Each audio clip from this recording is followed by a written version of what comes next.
নদীর জলের ছলাৎ ছলাৎ শব্দটা ছাপিয়ে যেন আরেকটা শব্দ শুনতে পাচ্ছিল রাখাল। তার যেন বারবার মনে হচ্ছিল পিছনের দিক থেকে শব্দটা আসছে, কিন্তু পেছনের দিকে কোথাও কিছু নেই। এই শীতের রাতে কুয়াশা ঘেরা নদীর জলে কোনো কিছু ভালোভাবে দেখা যায় না। তবুও অনেক দূর থেকে মাঝে মাঝে ভেসে আসে শিয়ালের এক টানা ঐক্যতান, যেন একসাথে এই শীতের কুয়াশার মাঝে শীতের আমেজটুকুকে কাটাবার জন্য এক তালে তারা গান ধরেছে। মাঝে মাঝে সেই শিয়ালের ডাক শুনতে রাখালের ভালো লাগে, কিন্তু আজ কেন জানি না ভালো লাগছে না। আজ নদীর জলে নামার সময় তার মনটা কেমন করছিল। বাড়ি থেকে বের হওয়ার সময় বউ বলেছিল, আজ নদীতে যাসনি, একে তো শনিবার, তার উপর আজ আমার মনটা কেমন যেন ভালো লাগছে না। শোন না, আজ নদীতে যাসনি রে তুই। কিন্তু রাখাল এসব উটকো ভাবনা চিন্তায় তখন গুরুত্ব দেয়নি। তবে এখন নদীর জলে নামার পর থেকেই ব্যাপারটা তার মনে হচ্ছে। জালটা নদীর উপরে অবাঞ্ছিতের মতো একপাশে পড়ে রয়েছে, এখনো ফেলা হয়নি। যদিও রাখাল এই দিকে জাল ফেলে না, সে ফেলে নদীর ওই পাড়ের দিকে, যেখানে বড় একটা খাড়ি মতো রয়েছে।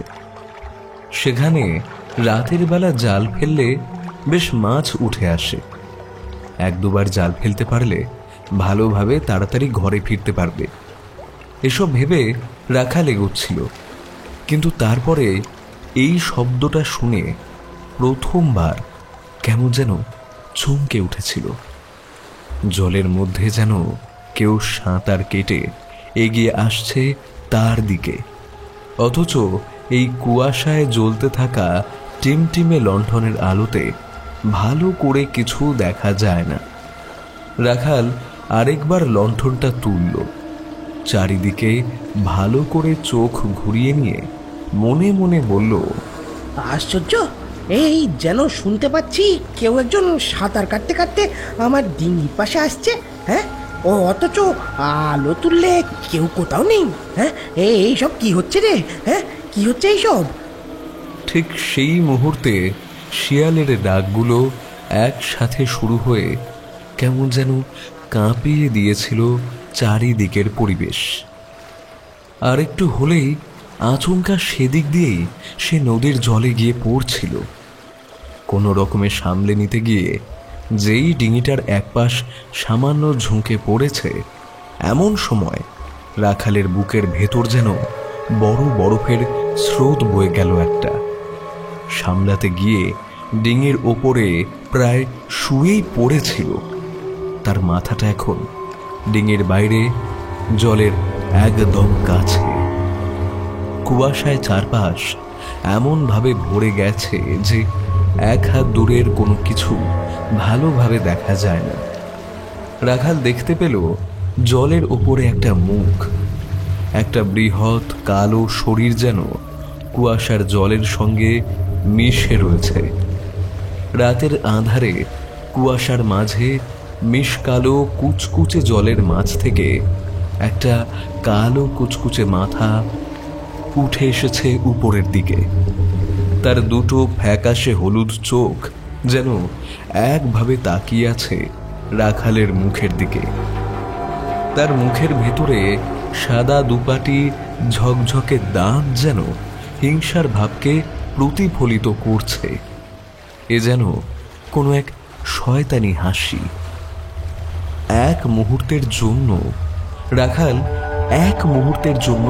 ঝুঁকে ছিল নদীর পাশে, কিন্তু ওই এক মুহূর্তের মাঝে তার যেন মনে হলো একটা বিভৎস ভয় তার দুই চোখের ভেতরে প্রবেশ করে আস্তে আস্তে ছড়িয়ে পড়তে লাগলো গোটা শরীরে। রাখাল একটা চিৎকার করে উঠল, তারপর নিজেকে সরিয়ে নিতে গেল জলের কাছ থেকে। আর ঠিক সেই মুহূর্তেই তার মনে হলো জলের ভেতর থেকে বেরিয়ে আসা একটা কালো হাত ধরেছে তার গলা। রাখালের গলার এক পাশটা কি ঠান্ডা শক্ত লোহার মতো। হাতের স্পর্শ পেল রাখালের গলায়। ঠিক সঙ্গে সঙ্গে রাখাল ছিটকে পড়ল অন্য পাশে। আর একটু হলেই সেই শক্ত হাত তার গলাটা চেপে ধরত। রাখালের মুখ থেকে বেরিয়ে আসা আর্ত চিৎকার সেই শীতের কালো রাতে কুয়াশা ঘেরা আকাশে যেন জমাট বাঁধতে লাগলো বরফের মতো। কেউ শুনতে পেল না তার চিৎকার। কতক্ষণ যে রাখাল পাথরের মতো ডিঙির উপরে বসেছিল বুঝতে পারছিল না। বারবার রাখালের মনে হচ্ছিল কে যেন জলের মধ্যে ডিঙিটার আশেপাশে সাঁতার কেটে বেড়াচ্ছে। জলের মধ্যে ছপ ছপ শব্দটা শুনে প্রত্যেক মুহূর্তে রাখালের বুকের ভেতরের হৃদস্পন্দন বেড়ে উঠছিল। রক্ত যেন সলাৎ করে বাইরে বেরিয়ে আসতে চায়। কেন যে বউয়ের কথা শুনলাম না কে জানে। হ্যাঁ, বউ কতবার করে বারণ করলো, তারপরেও তো শুনলাম না। আমি সত্যি একটা গাধা, সত্যি গাধা। রাখাল তখনও জানত না বিপদ কখন তার পেছনে এসে দাঁড়িয়ে রয়েছে। একটু পরে আবার দাঁড় টানতে টানতে সেবার উল্টো দিকে ফেরার পথ ধরেছে। তারপর হঠাৎ আর এক সময় খেয়াল করে তার ডিঙিটা দুলছে। পেছনের দিকে তাকাতেই লণ্ঠনের অল্প আলোতে রাখাল দেখতে পায় ডিঙির এক প্রান্ত ধরে কে যেন উপরের দিকে উঠে আসার চেষ্টা করছে। কালো সেই কুচকুচে দুটো হাত, সেই হাতের লম্বা লম্বা নখগুলো দেখে রাখাল আবার ভয় পেল। কিন্তু মুহূর্তের জন্য তার মধ্যে কেমন যেন সাহস ফিরে এলো। হাতের ধার দিয়ে সে হাতটা লক্ষ্য করে একটা বাড়ি মারতে একটা তীব্র জ্যান্ত গর্জন ভেসে এলো। ডিঙিটার এক পাশ থেকে মুহূর্তের মধ্যে আবার সেই ভয়ঙ্কর মুখটা তার চোখের সামনে উঁকিয়ে দিল। এইবার শুধু দুপাটি সাদা দাঁত নয়, তার মুখের ভেতর থেকে লাল টকটক একটা জিভ যেন বাইরে বেরিয়ে এসেছিল।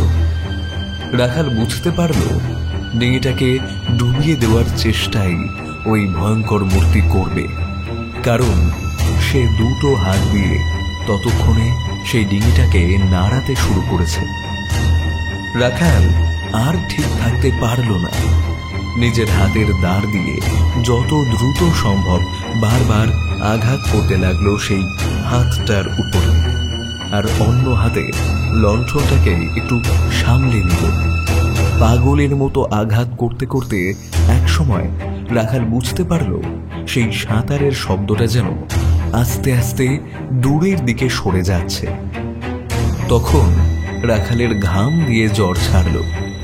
সেই শীতের রাতে কুয়াশার মাঝে তার গোটা শরীর ঘামে জবজবে হয়ে উঠেছিল। তারপর সে রওনা দিল নিজের বাড়ির উদ্দেশ্যে।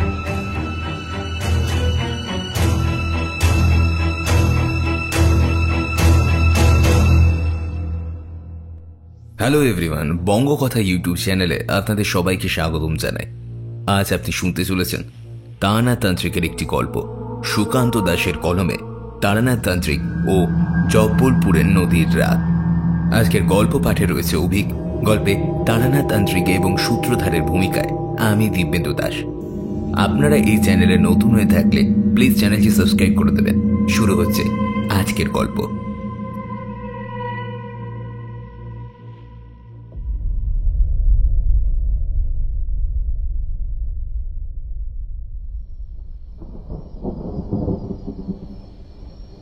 তারপরেই তো আমি রওনা দিয়েছিলাম। তারপর এসে কলকাতা শহরে বাস করতে শুরু করলাম। প্রথম যে অসুবিধা হয়নি সে কথা বলবো না, শুধু অসুবিধা কেন, খুব অসুবিধায় পড়েছিলাম। এসব কথা তোমরা ভালোভাবেই জানো। তারপর একটু একটু করে গুছিয়ে নিতে নিতে এক সময় যে কখন সব কিছু হয়ে গেল, কতগুলো বছর যে কেটে গেল, দেখতে দেখতে চোখের সামনে সব কিছুই কেমন পাল্টে গেল। আর কখনো গ্রামে ফিরে যাননি? মানে কলকাতায় চলে আসার পর আপনাদের নিজের গ্রাম? গিয়েছিলাম, 2-1 বার গিয়েছিলাম। গ্রামের টান থাকে আসলে মানুষজনের জন্য, নিজের রক্ত, নিজের বাবা মা কিংবা কিংবা আরও যারা আছে তাদের জন্যই থাকে। আমাদের রক্তের সম্পর্ক যাদের সঙ্গে ছিল তারা সবাই গ্রাম ছেড়ে অন্যত্র চলে গিয়েছিল, তাই গ্রামের সঙ্গে টান একটু কমেই এসেছিল। তবুও ওই পানে গেলে মাঝে মাঝে ঘুরে এসেছি গ্রামের দিকটা। গ্রামের প্রতি যে আপনার অনেক বড় টান, সেটা আপনার আগের কথা শুনলেই বোঝা যায়। মাঝে মাঝেই তো আপনি বাড়িতে ফিরে আসতেন আপনার মায়ের টানে, কিংবা আপনার বাবা যখন বেঁচে ছিল তখন তো ফিরে আসতেন। তারপরে তো সব কিছু। আচ্ছা, এখন যেতে ইচ্ছে করে না ওখানে? না, করে না। তোমাদের হয়তো শুনলে মনে হবে আমি মিথ্যে বলছি, তবে এখন আর করে না। তবে ইচ্ছে করে আগে যেমন গ্রামের পথে ঘুরে বেড়াতুম, সাধু সঙ্গ করতুম, এখানে ওখানে পড়ে থাকতুম, তেমন ইচ্ছে করে। জানি এখন তোমরা বলবে আমি বুড়ো হয়েছি, কিন্তু এখনো যদি তেমন ভাবে ঘুরতে পারতাম তাহলে বাকি জীবনে আর কোনো দুঃখ থাকতো না। দেখেছেন, আমি আগেই বলেছিলাম কথা বলতে বলতে এই কথা থেকে আপনি ও কথায় চলে যাবেন। কথা হচ্ছিল শীতের রাতে নদীর জলে নৌকায় ঘোড়া নিয়ে, আর আপনি চলে গেলেন নিজের গ্রামে। কথাটা মিথ্যে নয়। আজ সকালে কয়েক পশলা বৃষ্টি হয়ে আবার রোদ উঠেছিল, কিন্তু আমরা যখন তারানাথের বাড়িতে এসে ঢুকলাম তখন আবার আকাশে কালো মেঘ। আজ পথেই কিশোরীর সঙ্গে কথা হচ্ছিল। কিশোরী বলছিল, আর বলো না, মাসির বাড়ি গিয়েছিলাম, তোমায় তো বলেছিলাম সেখানে গিয়ে এক সমস্যা। গ্রামের নদীতে জেলে নাকি মাছ ধরতে গিয়ে ডুবে মারা গেছে, আর তার দেহ খুঁজেই পাওয়া গেল না। কোথায় যে গেছে সে, গ্রামে সবাই বেশ চিন্তায় রয়েছে। এমনটা হয় না যে রাতের বেলা মাছ ধরতে গিয়ে জেলে মরেছে? রাতের বেলা মাছ ধরতে গিয়ে শীতের রাতে জলে? জেলেদের কাছে শীত গ্রীষ্ম বলে আলাদা আলাদা করে কিছু হয় না, বুঝলে? তাদের কাছে সবই সমান। যে জেলে মরেছে সে বেশ ভালো জেলে, গ্রামে জেলে হিসেবে তার নাম ডাক ছিল। আর হাতের এমন জাদু, জাল ফেললে তার জালে মাছ উঠবেই। তাই এমন একজনের রাতের বেলাতে মৃত্যু, বুঝতে পারছো নিশ্চয়ই ব্যাপারটা? কথায় কথায় সেই কথা উঠে এসেছিল তারানাথের সামনে। তারানাথ বলল, এমন ঘটনা আমিও এর আগে শুনেছি। এসব মৃত্যু কিন্তু স্বাভাবিক হয় না, বিশেষ করে রাতের বেলা জলের ধারে এমন অনেক কিছুই ঘটে যা আসলেই সাধারণ ব্যাপার নয়। এই দেখেছেন, শুরু হলো। এই একটা ব্যাপার আপনি পেয়েছেন কি পাননি তাতেই আপনার তত্ত্বকথা শুরু। বলি, তত্ত্বকথা শোনার জন্য তো আপনাকে এই কথাটা বলিনি। আর তাছাড়া এমন দিনে সমস্ত কিছু ছেড়ে আপনার কাছে এসে তো তত্ত্বকথা শোনার আশা আমি করি না। বেশ জমি একটা গল্প বলুন তো। সবই তো গল্প, বুঝলে? এটাও তো একটা গল্প। আমাদের গ্রামের নদীতে কত জেলে নৌকার মাছ ধরা দেখেছি। বিকেলের দিকে বাড়ি থেকে খুব একটা আমি বের হতাম না, তবু 2-1 সময় নদীর ধারে গেলে দেখতে পেতাম। তখন দৃশ্য আচার থেকে বঙ্গদেশে, নদীমাতৃক দেশ, নদীকে মায়ের সঙ্গে তুলনা করা হতো। আর এমনি এমনি করা হয়নি। এক্ষেত্রে কত জেলে ডিঙি, নৌকা, মাঝি ভাইয়ের সঙ্গে পরিচয় হয়েছে। তাদের মধ্যে বিভিন্ন রকমের মানুষ দেখেছি। হ্যাঁ, রাতের অন্ধকারে তারা এমন অনেক কিছু দেখেছে যে সমস্ত কথা তোমরা ধারণা পর্যন্ত করতে পারবে না, বুঝলে?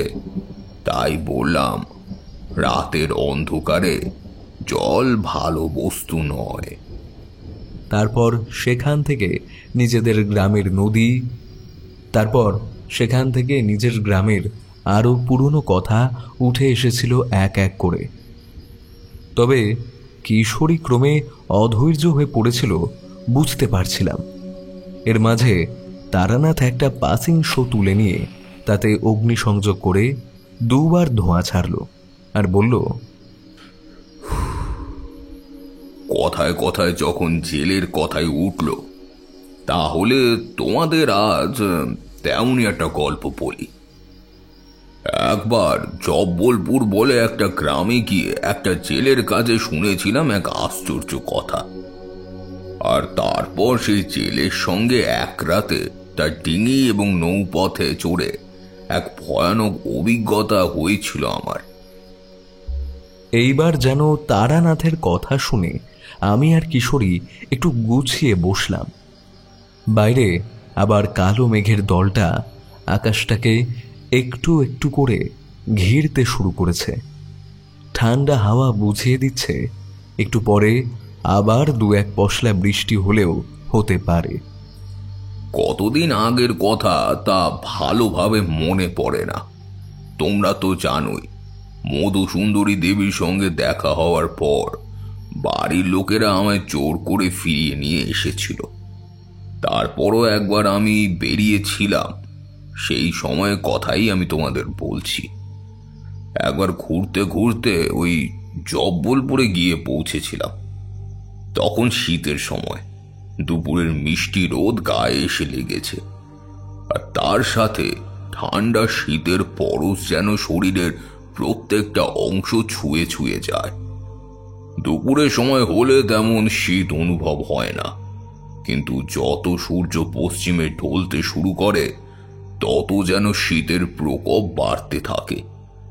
মনে হয় যেন একটু একটু করে শীতের আধিপত্য বিকেলের রোদটাকে পশ্চিম আকাশে ছড়িয়ে দিয়ে নিজেদের অস্তিত্ব প্রমাণ করে দিচ্ছে।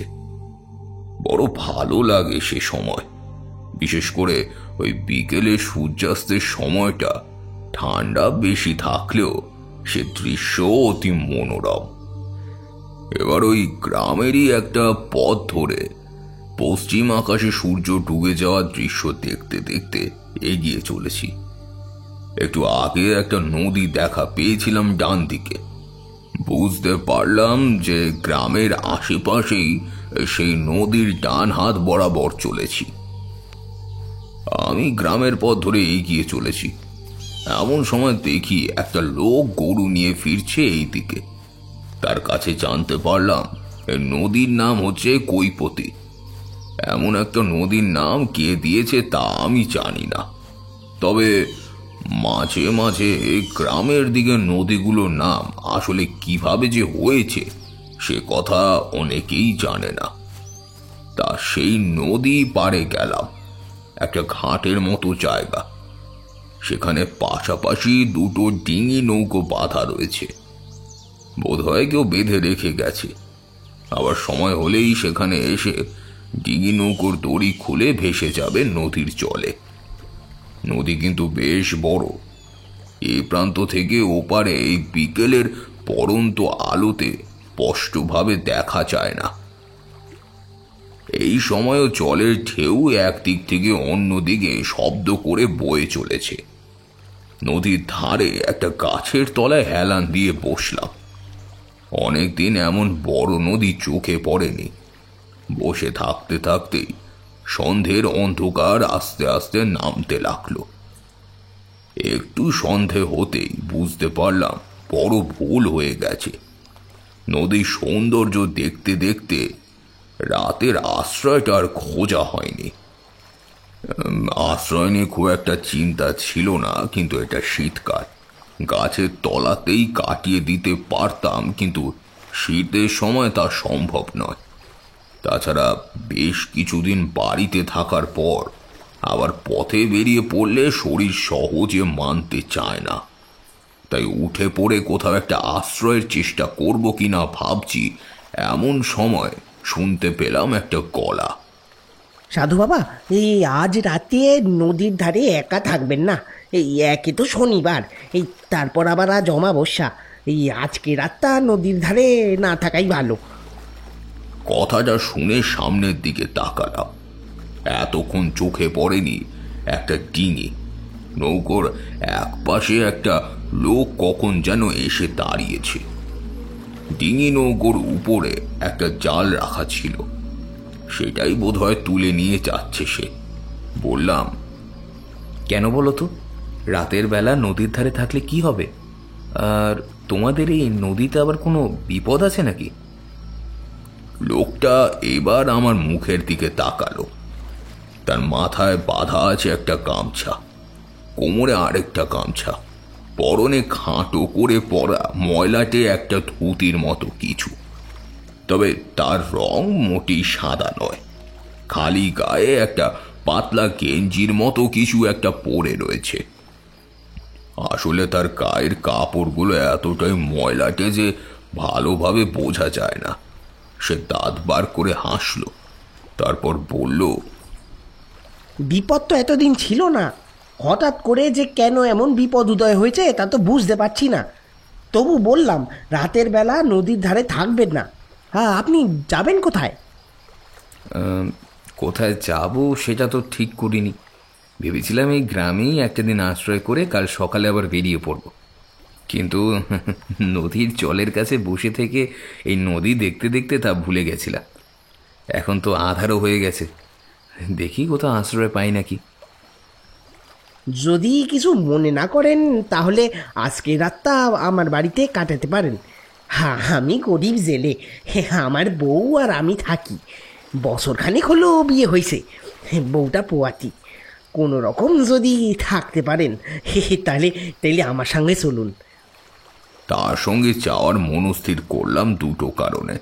প্রথম কারণ, এই এমন সময় গ্রামে আবার কোন বাড়িতে আশ্রয় খুঁজব যদি না পাই। আর দ্বিতীয়ত, ওই নদীতে কোন এক বিপদ আছে সে বলছিল, সেই কথাটা তার কাছ থেকে জানা যাবে। এমনিতে তো আর সে বলবে না, তাই তার সঙ্গে তার বাড়ির পথেই রওনা দিলাম। বাড়িতে গিয়ে মুড়ি আর সামান্য গুড় খেয়ে যখন তার ঘরের ভেতরে দুজনে বিছানায় বসেছি, তখন রাখাল বলল, আপনি বোধহয় আমার কথা বিশ্বাস করেননি, তাই না সাধু বাবা? কিন্তু কিন্তু বিশ্বাস করুন, ওই নদীর জলে আমি যা দেখেছি তার কেউ দেখেনি। কি করে যে এই বিপদ থেকে উদ্ধার পাবো সাধু বাবা, এই তাও তো বুঝতে পারছি না। আপনি আপনি কি আমায় কোনো পথ বলে দিতে পারেন? হ্যাঁ, তুমি নদীতে যে বিপদের কথা বলছিলে সেই কথাই বলছো তো আমায়? তাহলে খুলে বলো, যদি আমি তোমার কোনো সাহায্য করতে পারি। মাসখানেক আগের কথা। একদিন রাতের বেলা নৌকা নিয়ে বেরিয়েছি। যে ঘাটে আপনি আমায় দেখলেন তার উল্টো দিকের ঘাটের কাছেই আমি মাছ ধরি। ওইখানে একটা ছোট খাড়ি মতন আছে আর কি। ওই খাড়ির কাছে রাতের বেলা অনেক মাছ পাওয়া যায়। খাড়ির কাছে গিয়ে 2-3 বার জাল ফেলে তারপর ফিরে আসি। সেই দিনও খাড়ির কাছে গিয়ে জাল ফেললাম, কিন্তু খাড়ির কাছে জাল ফেলেও জালে কিন্তু কোনো মাছই উঠল না। এমনটা সাধু বাবা কোনো দিন কিন্তু হয় না। কম বেশি হয়, কিন্তু একেবারেই যে মাছ হবে না সেইটা তো হয় না। আমি তো খুব চিন্তায় পড়লাম। একেই চারপাশে অযা অন্ধকার। মাসখানেক আগে তখনও শীত ভালোভাবে পড়তে শুরু করে নাই সাধু বাবা। তবুও নদীর জল ঠান্ডা, বাতাসেও বেশ ঠান্ডা রয়েছে। কুয়াশা অল্প অল্প চারিদিকে ছড়িয়ে ছিটিয়ে আছে। কুয়াশার মধ্যে ভালোভাবে সব কিছুই দেখা যায়। আবার জাল ফেলতেই এইবার জাল তোলবার সময় বেশ খুশি হলাম। জাল বেশ ভারী ভারী লাগতেছে। মানে ওই জাল টেনে ডিঙির কাছে আনতেই এই জালের ভারে ডিঙিটা হালকা যেন সামনের দিকে ঝুঁকে এলো। মনের ভেতর বেশ আনন্দ হলো যে অনেক মাছ পড়েছে নিশ্চয়ই। যদিও আমার ডিঙিতে জায়গা কম, যদি মাছ বেশি হয় তাহলে একবার মাছ ধরেই ফিরে আসতে হবে আমায়। তাতে ক্ষতি নাই, আমার বেশি লোভ নাই সাধু বাবা। সকালে বিক্রি করে চলবার মতন মাছ হলেই হলো। কিন্তু এই জালটা আরও কাছে তুলতেই একটা কি অদ্ভুত পচা গন্ধে চারপাশটা ভরে উঠল। লণ্ঠনটা জ্বলছিল, এই জালটা আর একটু উপরে আনতেই এই লণ্ঠনের আলোয় জালের শেষ দিকে তাকিয়ে দেখি, হ্যাঁ, এই জালের শেষে উঠে এসছে একটা কালো, একটা পচা গলা মরা সাধু বাবা।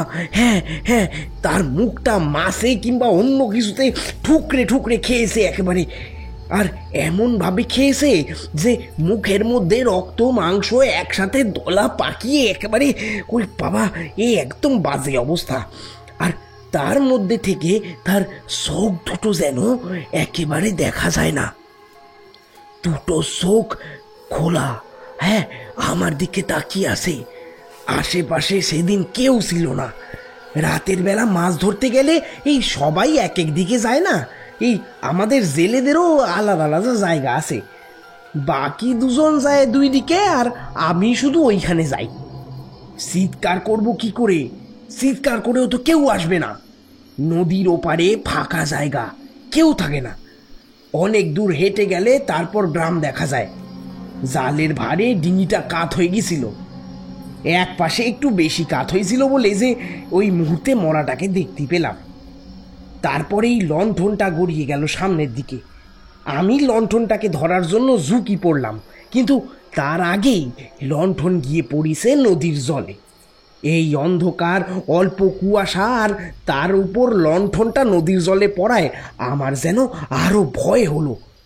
আমার যেন মনে হলো এই জালের শেষ প্রান্তে থাকা মরাটা এখন আর স্থির নয়, হ্যাঁ, সেটা যেন আস্তে আস্তে নড়ছে, যেন নিজে থেকেই জলের মধ্যে থাকা অবস্থায় ডিঙির উপরে উঠে আসছে। তারপর কিভাবে যে জাল থেকে আমি মরাটাকে ছাড়িয়েছিলাম তা আমি জানি, সে কথা এখন ভালোভাবে মনে পড়ে না। সেদিন বেশ ভয় পেয়েছিলাম সাধু বাবা। আমার বউ তো সেই রাতেই আমার কথা শুনে ভয় কাঁপছিল। আমার 3 দিন জ্বর ছিল সাধু বাবা। গোটা 3 দিন ঘুমোতে পারিনি, থেকে থেকে বিড়বিড় করে কি যেন একটা বলে চলেছে, আর বারবার ভয় পেয়ে পেয়ে কেঁপে কেঁপে উঠে যাচ্ছে। ওর জন্যই তো আমি ওই বুড়ো বটতলার কাছে বাবার কাছ থেকে জল পড়া এনে খাওয়ালাম, তারপরেই তো একটু একটু করে ঠিক হলো। কিন্তু সেই শুরু হলো সাধু বাবা। এরপরে মাঝে মধ্যেই আমি মরাটাকে দেখতে পেতাম। শুধু তাই নয়, এই বিশেষ করে এই শনিবারের রাতগুলোতে সে আমার একদম কাছে চলে আসতো, যেন আমায় কোথাও নিয়ে যেতে চায়। একবার তো আমার গলাটা আর একটু হলেই চেপে ধরেছিল সাধু বাবা। এই কিভাবে যে সেই রাতে বেঁচে ফিরেছিলাম। বুঝতে পারছিলাম তার জীবনে অদ্ভুত কোনো একটা ব্যাপার হচ্ছে। তাছাড়া তার সঙ্গে যখন প্রথম দেখা হয় তখনই তার মুখের দিকে তাকিয়ে ব্যাপারটা অল্প অল্প বুঝতে পেরেছিলাম। একটা কালচে ধোঁয়া যেন আস্তে আস্তে তার মাথার চারপাশে ছড়িয়ে পড়তে শুরু করেছিল। সে যাই হোক, তার কথা শেষ হতেই বললাম, কিন্তু ও যেই হোক না কেন, অকারণে হঠাৎ করে তোমার পিছু নেবে সেটা তো হতে পারে না। নিশ্চয়ই কোনো কারণ আছে। অতৃপ্ত অশরীরী তারা, অকারণে কারোর পিছু নেয় না, কোনো কারণ ছাড়া তারা ঘোরে না। কিন্তু সাধু বাবা বিশ্বাস করেন ওই মরাটা একটা মেয়ে মানুষের, কিন্তু অমন কোনো কারোর সঙ্গে আমার কোনো চেনাশোনা বা এমন কিছু ছিল বলে তো আমার মনে হয় না। নিশ্চয়ই ছিল, কোনো না কোনো কারণে এটা হয়েছে। আচ্ছা, এই গ্রামে, মানে তোমাদের এই গ্রামে কিংবা আশেপাশে এই মাসখানেকের মধ্যে, মানে যখন তুমি ওই মৃতদেহটা দেখেছো, তার মধ্যে কোনো মেয়ে নিখোঁজ হয়েছে বলে তুমি খোঁজ নিয়েছো? না সাধু বাবা, আসলে ব্যাপারটা বাইরের কাউকে সেইভাবে বলিনি। অনেকে অনেক কিছু বলবে, এই রাতের বেলা জলে নেমে কাজ করতে হয়, এই কোথা থেকে কি হয়ে যাবে, তাই আমার বউ আর আমি ছাড়া এই ব্যাপারে তো কেউ জানে না। কিন্তু মাঝে মাঝে আমার ভয় হয়। এই রাতের বেলা নদীর জলে নৌকা নামালে মনে হয় কে যেন সাঁতার কেটে এই আমার ডিঙির পিছু পিছু আসতেছে। আজও তো শনিবার, আজকে রাতে যদি ডিঙি নিয়ে নদীর জলে নামো তাহলে নিশ্চয়ই তার দেখা পাবে, তাই না? আমার কথা শুধু রাখাল নয়, তার বউও চমকে উঠল। দুজনেই প্রায় একসাথে বলল ওরা কেউই চায় না, বিশেষ করে আজকের রাতে নদীর জলে নামতে। কিন্তু আমি নাছোড়বান্দা, বললাম, দেখো রাখাল, তোমায় দেখেই আমি বুঝতে পেরেছিলাম তোমার সঙ্গে কিছু একটা হচ্ছে, আর এই বিশেষ কারণেই আমি কিন্তু আজ রাতে তোমার সঙ্গে আসতে রাজি হয়েছি। আজকে রাতে যদি তুমি আমার সঙ্গে ওই নদীর জলে যাও তাহলে হয়তো তুমি তার দেখা পাবে। কিন্তু একটা কথা ভেবে দেখো, এতদিন এত রাত সে তোমায় দেখা দিয়েছে, কিন্তু একবারও তোমার কোনো ক্ষতি হয়নি। তুমি ভয় পেয়েছো সে কথা ঠিক, কিন্তু কোনো ক্ষতি কিন্তু করেনি। অর্থাৎ সে কিন্তু তোমায় মারতে চাইছে না। আমার কথায় রাখাল আর তার বউ দুজনেই সচকিত হয়ে আমার দিকে তাকালো। ঘরের ভেতরে একটা টিমটিমে আলো চলছে, দরজা জানলা সবকিছুই বন্ধ ছিল, কিন্তু এখন রাখালের বউ দরজার পাল্লা সামান্য ফাঁক করে সেখান থেকে এসে দাঁড়িয়েছে। এই ফাঁকটুকু দিয়ে ঠান্ডা হাওয়া ঢুকে ঘরের ভেতরে আলোটাকে মাঝে মাঝে শিরশির করে কাঁপিয়ে দিচ্ছে। কিন্তু কিন্তু যদি আমার কোনো ক্ষতি হয়ে যায় সাধু বাবা, যদি আজকে রাতে নদীর জলে গেলে আমি আর ফিরে আসতে না পারি, আমার বউয়ের কি হবে সাধু বাবা? আর আমার যে আসতে চলেছে তার কি হবে? রাখালের বউ কাপড়ের আঁচলে মুখ লুকিয়ে কেঁদে উঠল। রাখালের দৃষ্টি তার বউয়ের পেটের দিকে। তার পেটের দিকে তাকালে বোঝা যায় অন্তত 7-8 মাস হবে। আমি শক্ত গলায় বললাম, তুমি যা ভালো বোঝো, তবে আজকে রাতে আমি এখানে থেকে কাল সকালেই এখান থেকে চলে যাব। যদি এর পরেও গোটা জীবন এমনভাবেই ভয়ে নদীর জলে নামতে চাও তাহলে সেটাই হোক। আমি তাহলে রাতের খাওয়া সেরে শুয়ে পড়ছি। আর যদি মনে হয় একবার সাহস করে ওই নদীর জলে রাতের অন্ধকারে তার মুখোমুখি দাঁড়াতে পারো, তাহলে আর কোনো চিন্তার কারণ থাকবে না। আমি থাকতে তোমার কোনো ক্ষতি হবে না। কিন্তু আপনি এতটা নিশ্চিন্ত হচ্ছিলেন কি করে? যদি কোনো অশরীরই থেকে থাকে যার দেখা বারবার রাখাল পাচ্ছিল, সে তার কোনো ক্ষতি করত, আর সত্যি কি রাখাল আপনার কথা শুনে সেই রাতে নদীর জলে গিয়েছিল? আমার তো মনে হয় না। তোমার কি মনে হয় রাখাল কি সত্যি সত্যি আমার সঙ্গে সেদিন নদীর জলে রাতের বেলা গিয়েছিল? নিজের জীবনের ঝুঁকি রয়েছে সে কথা জেনেও? তারানাথ শেষের প্রশ্নটা আমার দিকে তাকিয়ে করেছিল। তারানাথের মুখে রহস্যময় হাসিটা দেখতে পেয়েই আমার যেন মনে হলো তারানাথ কিছু একটা বোঝাতে চাইছে। তাই বললাম, আমার মনে হয় রাখাল গিয়েছিল কারণ আপনার উপর সে ভরসা করতে পেরেছিল। বিশেষ করে আপনি নিজে যখন তাকে প্রস্তাবটা দিয়েছিলেন, অন্তত সেটাই তো মনে হয়। যদি সেটা না হতো তাহলে সে আগেই আপনার কথা শুনত। কিন্তু তার স্ত্রী রয়েছে, তার উপর সে সন্তান সম্ভবা। বোঝাই যাচ্ছিল নিজের বিপদের চেয়ে বেশি সে তার দায়িত্বকে গুরুত্ব দিচ্ছিল। রাখাল যে ভয়টা পাচ্ছিল সেই ভয়টা আমিও যে পাইনি এ কথা নয়, কিন্তু আমার কেমন জানি মনে হচ্ছিল গন্ডগোলটা কোথায় সেটা আমি ধরতে পেরেছি। তাছাড়া প্রায় মাসখানেক হয়ে গেছে সেই ঘটনাটা ঘটেছে। 1 মাস ধরে সেই অতৃপ্ত আত্মা শুধুমাত্র জলের কাছেই রাতের বেলা অপেক্ষা করে রাখালের জন্য। অন্য কোনো সময় তাকে দেখা দেয় না। তাই জলের সাথে এবং সেই অশরীরী আত্মার সাথে রাখালের যে কোনো একটা সম্পর্ক আছে সেটা ভালোই বুঝতে পেরেছিলাম। তাই অনেক রাতে খাওয়া দাওয়া সেরে যখন রাখাল আমার ঘরে এসে বলল, সাধু বাবা, আমি আপনার সঙ্গে যাব, কিন্তু আমার যদি কিছু হয় তাইলে আমার বউ আর আমার সন্তানের ব্যবস্থা কিন্তু আপনারই করতে হবে। মধুসুন্দরী দেবীর আশীর্বাদ যতক্ষণ আমার মাথার উপরে আছে ততক্ষণ খুব শক্তিশালী কোনো অশুভ শক্তি না হলে আমার কোনো ক্ষতি করার ক্ষমতা তাদের হবে না। আর আমি যতক্ষণ তোমার সঙ্গে রয়েছি তোমার কোনো চিন্তা নেই। চলো, আজ রাতেই এই সমস্ত বিপদের একটা সমাধান করব আমি। মধুসুন্দরী দেবীর উপর ভরসা আর মনের ভেতর অনেকটা সাহস আর রাখালের ভয়টাকে সামান্য কাটিয়ে নিয়ে আমি আর রাখাল রওনা দিলাম নদীর উদ্দেশ্যে। প্রথমে সে নদীর ঘাটের কাছে এসে পৌঁছালাম। তারপর রাখালের ডিঙিটা খুলে নিয়ে দুজনে মিলে ঝাঁপিয়ে পড়লাম কালো নদীর বুকে। প্রথমে তেমন কিছু হলো না। রাখাল দাঁড় টানতে লাগলো আর এই কথা ও কথা বলতে লাগলো। নৌকো চলতে লাগলো ওপারে সেই খাড়ির দিকে, যেখানে প্রথমবার মৃতদেহটা খুঁজে পেয়েছিল সে। চলতে চলতে আমি বললাম, প্রথম দিন মৃতদেহটা খুঁজে পাওয়ার পরে তারপরে কি করেছিলে? আমার ভীষণ ঠান্ডা লাগছিল, তাই 2 হাত মাঝে মাঝে ঘষে চলেছিলাম। তবে রাখালের শীতের প্রতি কোনো ভ্রুক্ষেপ নেই। সে তার টানছে আর একবার এদিক ওদিক তাকিয়ে দেখছে। কুয়াশার মধ্যে আমরা দুজন বোধহয় একমাত্র যারা নৌকো নিয়ে বেরিয়েছি। টিমটিমে হলদে আলোটা চারপাশে অন্ধকারকে দূর করার বদলে নিজেই যেন মাঝে মাঝে কুয়াশার জড়িয়ে যাচ্ছিল। সত্যি বলছি সাধু বাবা, সেদিন ভয় পাওয়ার পর যে কি করেছিলাম মনে নেই। যা করেছিলাম একটা নেশার ঘরে করেছিলাম। তারপর যে কি হয়েছিল মনে নেই আমার। তবে তবে আমি নদীর ঘাটে উঠছিলাম ওইটুকু আমার মনে আছে, তার আগের কোনো কিছুই মনে নেই। বুঝতে পেরেছি। প্রচণ্ড ভয়ে তোমার সমস্ত শক্তি এলোমেলো হয়ে গিয়েছিল, সেটা হতেই পারে।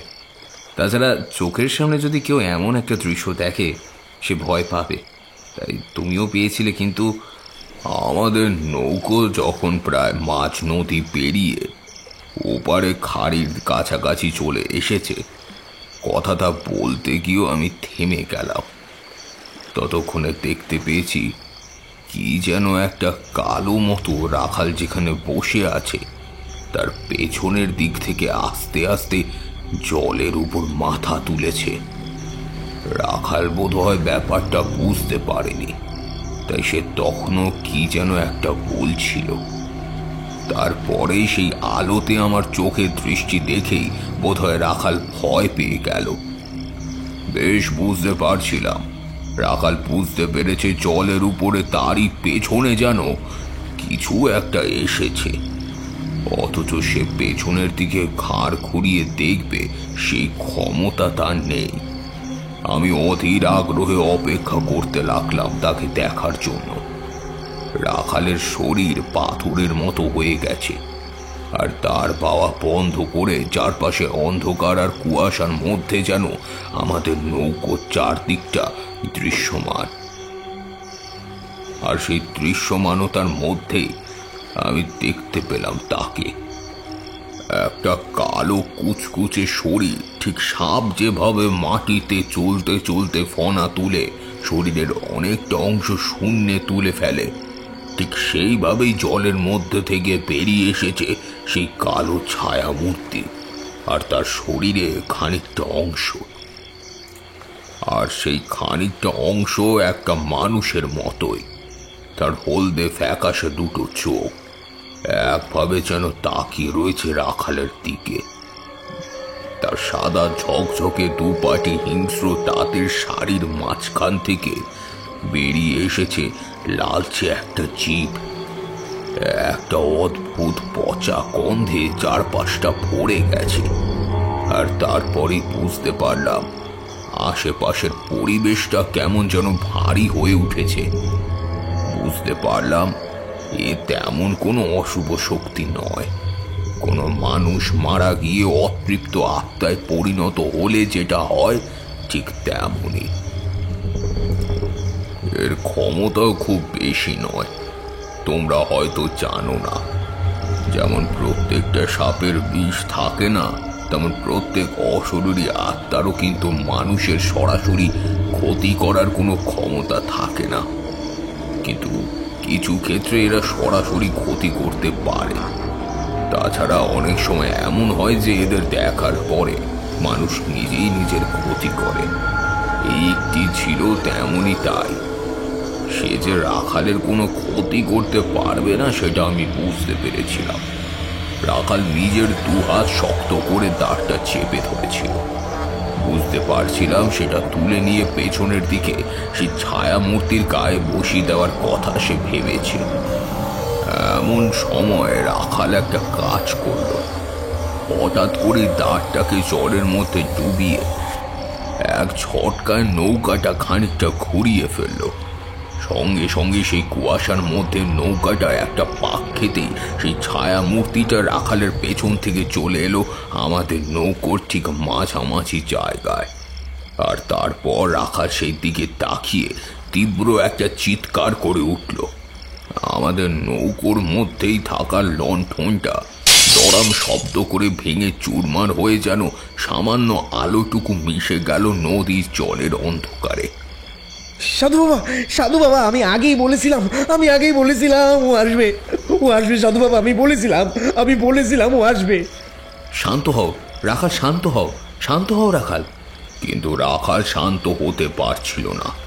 ডিঙির মধ্যে এমনভাবে সে অদ্ভুত আচরণ করছিল যে ডিঙিটা অদ্ভুতভাবে দুলতে শুরু করেছিল। বুঝতে পারছিলাম ভয় পেয়ে রাখাল নিজের ক্ষতি করতে পারে। আমি তাকে শান্ত করার জন্য সামনের দিকে এগিয়ে যাব, এমন সময় ডিঙিটা এক পাশে বেশ খানিকটা কাত হয়ে গেল, আর তাতে রাখাল হুড়মুড় করে গিয়ে পড়ল নদীর জলে। আমি কিন্তু পড়লাম না, কারণ ডিঙিটার এক পাশে কাত হওয়ার সঙ্গে সঙ্গে আমি অন্য পাশে নিজেকে সরিয়ে ফেলেছিলাম। ছোটবেলায় নিজের গ্রামে নৌকো চলেছে, এখন সে ভয়ে হতচকিত হয়ে গেছিল, আর নদীর জলে পড়ে রাখাল টপ করে ডুবে গেল। আর ঠিক তখনই আমি দেখতে পেলাম রাখাল যেখানে ডুবেছে তার পাশেই কি যেন একটা সাঁতার কাটতে কাটতে এগিয়ে যাচ্ছে রাখালের দিকে। একই অমাবস্যার রাত, তার উপর আমাদের কাছে কোনো আলো নেই। দেশলাইটা দুদিন আগে এক গৃহস্থের বাড়ি থেকে নিয়েছিলাম, আমার খুঁটে সেটা আছে। দু একটা বিড়ি খাওয়ার শখ হয় মাঝে মাঝে, তাই বিড়ি খাওয়ার জন্যই দেশলাই লাগে। কোটর থেকে দেশলাই পার করলাম। খস করে একটা দেশলাইয়ের কাঠি চালাতেই দেখতে পেলাম চারপাশে ঘন কুয়াশার অন্ধকার ছাড়া আর কিচ্ছু নেই। গলা তুলে ডাকলাম, রাখাল, এখন কোথায় তুমি? কোনো সাড়া নেই। রাখালের কোনো সাড়া নেই। এমনকি যাকে দেখতে পেয়েছিলাম তারও কোনো চিহ্ন দেখতে পেলাম না। হঠাৎ জলের মধ্যে একটা ঝটপটানোর শব্দ শুনতে পেলাম। পেছনের দিকে ঘুরতে যাব এমন সময় দেশলাইটা শেষ হয়ে গেল। আরও একটা দেশলাই জ্বালাবো তার আগে একটা রক্ত জল করা হাসির শব্দ শুনতে পেলাম, আর তার সঙ্গে শুনতে পেলাম রাখালের চিৎকার। রাখাল চিৎকার করছে, মৃত্যু ভয় আর হাসির শব্দ। রাখালের চিৎকার ভেসে এসেছে একদিক থেকে। দেশলাইটা কোনো রকমে জ্বালিয়ে সেদিকে ঘুরলাম। ভালোভাবে দেখা যায় না, তারপরেও মনে হলো দেশলাইটা আরেকটু সামনে তুলতেই দেখতে পেলাম রাখাল ডিঙির দিকে এগিয়ে আসছে, কিন্তু রাখালের পিঠের উপরে পিঠের ওপরে উল্টো হয়ে শুয়ে এসেছে একটা মৃতদেহ। তার গোটা শরীর ঝাঁচড়া হয়ে গেছে, রক্ত মাংস সবকিছু যেন দলা পাকিয়ে রয়েছে। নারী না পুরুষ ভালোভাবে বোঝা যায় না। রাখাল চিৎকার করে বলছে, সাধু বাবা, আমার পিঠের ওপর কি যেন চেপে বসে আছে সাধু বাবা। রাখাল হাউমাউ করে কাঁদছিল, তবু সে ঠান্ডা কনকনে জলের মধ্যে সাঁতার কেটে এগিয়ে আসছিল। আর একটু সামনে এগিয়ে আসতেই আমি হাত বাড়িয়ে দিলাম। রাখাল আমার হাতটা ধরতেই সঙ্গে সঙ্গে কিন্তু ওই জলের মধ্যে সেই মৃতদেহটা পড়ে গেল। তবে এবার সে তার ডুবে গেল না, এসে রইল উল্টো হাতে।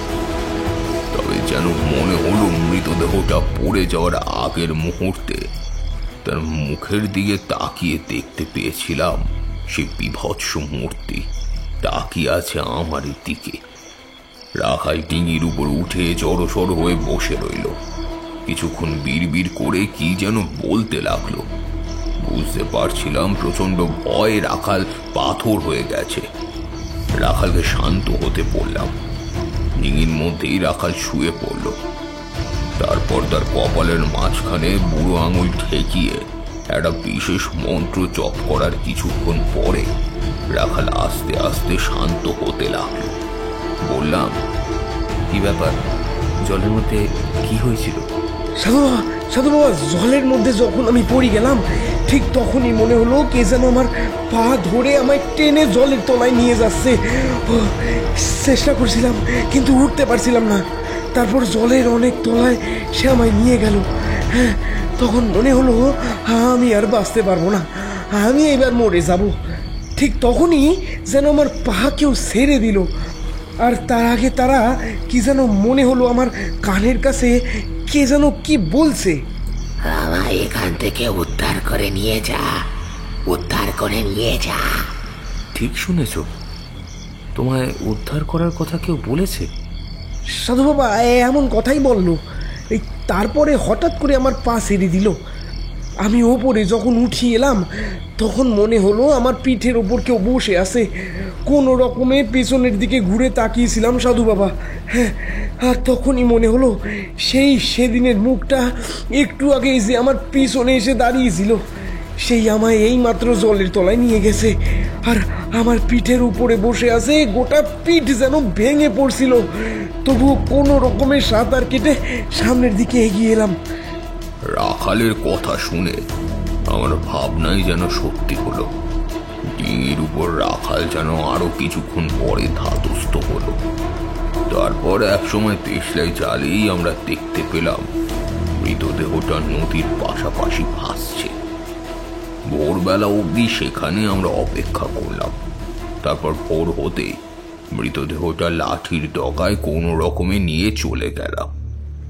এবারে সেই একটা ফাঁকা জমিতে নিয়ে আসলাম। এই মৃতদেহটা এমন হয়েছে যে এটাকে আর পুড়িয়ে দেওয়া যাবে না, তাই মাটি খুঁড়ে এটাকে মাটির তলায় চাপা দিতে হবে। বললাম, এখন এটা এমনিই থাক, আস্তে আস্তে জল শুকিয়ে যাবে, তারপর শরীর পচে গলে কঙ্কাল বেরিয়ে যাবে। তখন একসময় এটাকে মাটি খুঁড়ে কঙ্কালটাকে আগুনে পুড়িয়ে দিলেই তাহলে আর কোনো চিন্তা থাকবে না। কিন্তু সাধু বাবা, এতজন লোক থাকতে হঠাৎ আমার পেছনে সে কেন এলো? কেন আমাকে সে নিজের মুক্তির জন্য বেছে নিল? আগে যদি বুঝতে পারতাম তাহলে তো ভয় না পেয়ে ওর সঙ্গে কথা বলার চেষ্টা করতাম। আমার মনে হয় ওই খাড়ির কাছে মেয়েটা মরেছিল। নিশ্চয়ই কোনো সম্পর্ক আছে। তুমি কখনো এমন কোনো কাজের সঙ্গে যুক্ত হয়ে কিছু করনি তো? না সাধু বাবা, আপনি বিশ্বাস করুন, মেয়ে মানুষের সঙ্গে আমার খুব একটা সম্পর্ক ভালো ছিল না। বাবা মা মারা যায় অনেক আগেই। এই মাসখানেক আগে থেকে, তারও আগে থেকে একটু মেয়ে দেখা শুরু করেছিল আমাদের গ্রামেরই এক বয়স্ক হরেন জ্যাঠা। হ্যাঁ, হরেন জ্যাঠা 2-3টে মেয়ে দেখেছিল। তারপরেই আমার বউয়ের সঙ্গে আর কি আমার বিয়েটা হয়ে যায়।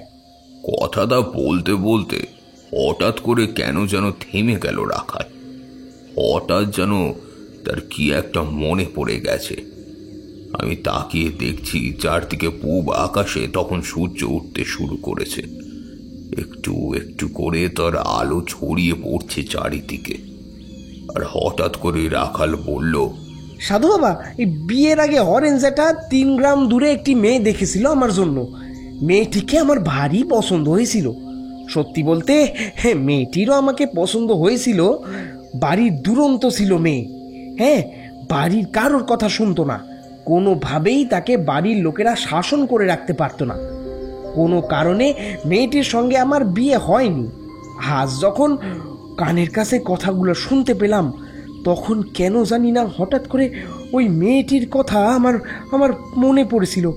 আমার মনটা কেমন যেন কু ডাকছে। আপনি আপনি আজ আমার সঙ্গে একবার ওই গ্রামে যাবেন সাধু বাবা? আচ্ছা, তারপর কি হলো? আপনি রাখালের সঙ্গে গ্রামে গেলেন? আচ্ছা, ওই মেয়েটি মানে যে মৃতদেহটি আপনারা কবর দিলেন, সেটা আসলে কে ছিল? আর রাখালকেই বা সে বেছে নিল কেন? আমার কেন জানি না মনে হচ্ছিল একটু একটু বুঝতে পারছিলাম রাখালকে বেছে নেওয়ার কারণ। তারানাথ ফ্যাকাশে চোখে কিছুক্ষণ তাকিয়ে রইল বাইরের দিকে, তারপর বলল, গোটা দুনিয়াতে সবচেয়ে রহস্যময় হলো মানুষের মন। বিশেষ করে মেয়ে মানুষের মনের রহস্য বোঝা বড় কঠিন। ওই দিনে আমি আর রাখাল মিলে গিয়েছিলাম 3 গ্রাম দূরে সেই গ্রামে। আমাদের সঙ্গে ছিলেন হরেন জ্যাঠা। সেই গ্রামে গিয়ে সেই বাড়িতে খোঁজ নিয়ে আমরা অবাক হয়ে গিয়েছিলাম। মেয়েটির নাম ছিল কমলা। রাখালকে তার পছন্দ হয়েছিল। রাখালকে সে বিয়ে করতে চেয়েছিল। যখনকার সময়ের কথা বলছি, তখন মেয়ে মানুষের সমাজের জায়গা সমান সমান হলেও তাদের প্রভাব প্রতিপত্তি সামান্য কমই ছিল। এক কথায় বলা যায়, কমলা যে রাখালকে পছন্দ করেছিল এবং তাকে বিয়ে করতে চেয়েছিল সে বড় সাহসী কাজ। কিন্তু কোনো কারণে কমলার পরিবার থেকে রাখালকে অপছন্দ হয়ে দাঁড়ায়, আর তাতেই কমলার মনক্ষুণ্ণ হয়েছিল। একদিন সকালে উঠে কমলাকে আর বাড়িতে খুঁজে পাওয়া যায় না। সেটাতে কি হয়েছিল সে কথা কেউ জানে না। তবে এরপর থেকে কমলা নিরুদ্দেশ হয়ে যায়। যে মৃতদেহটা রাখালের জলে উঠেছিল সেটা যে কমলার মৃতদেহ সেটা বুঝতে আর বাকি রইল না। তখন সমস্ত কথাই তার পরিবারকে আমরা বললাম। আমার কথা শুনে তারা ভেঙে পড়ল।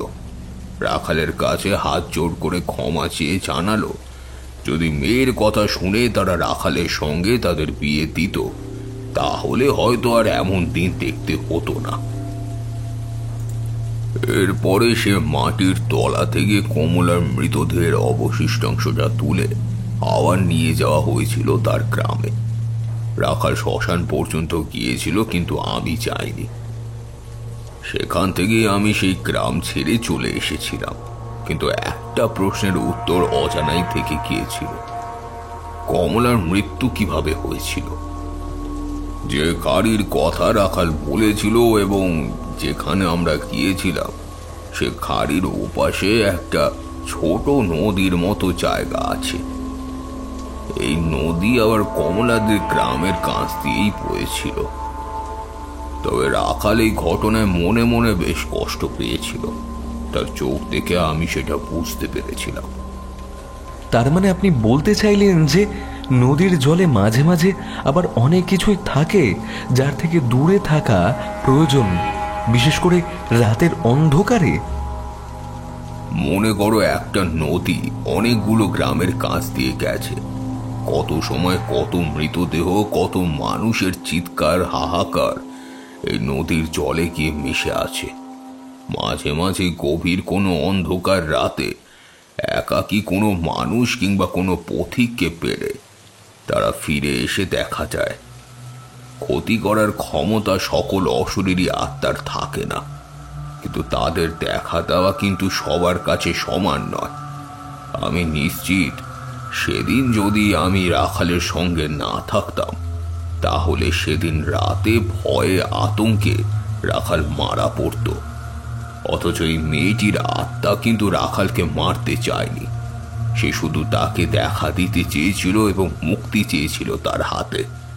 তাই বললাম, অন্ধকারের জল কিন্তু ভালো নয়। জল বাইরেও নেমেছিল, তবে ফোঁটা ফোঁটা বৃষ্টি। তাই আমরা দেরি করলাম না। তারানাথের কাছ থেকে উঠে বিদায় নিয়ে বাইরে বেরিয়ে আসতে যাব, শুনতে পেলাম তারানাথ স্বগতোক্তির মতো বলছে, কমলা না হয় মুক্তির জন্য রাখালের কাছে এসেছিল, কিন্তু কমলাকে কে মারল? কেন মারল কমলাকে? কেন কমলা বাড়ি থেকে যদি পালিয়ে যায় তাহলে সে কি জলে ডুবে আত্মহত্যা করেছিল নাকি অন্য কিছু কারণ ছিল? আমি আর কি বলবো, মধু সুন্দরী দেবী যদি জানেন। আমরা বেরিয়ে গেলাম। গোটা পথ আজ কিন্তু কিশোরী কোনো কথাই বলল না। কেন জানি না, বোধহয় অন্ধকারে জল ভালো নয় কথাটা তার বড্ড মনে লেগেছে।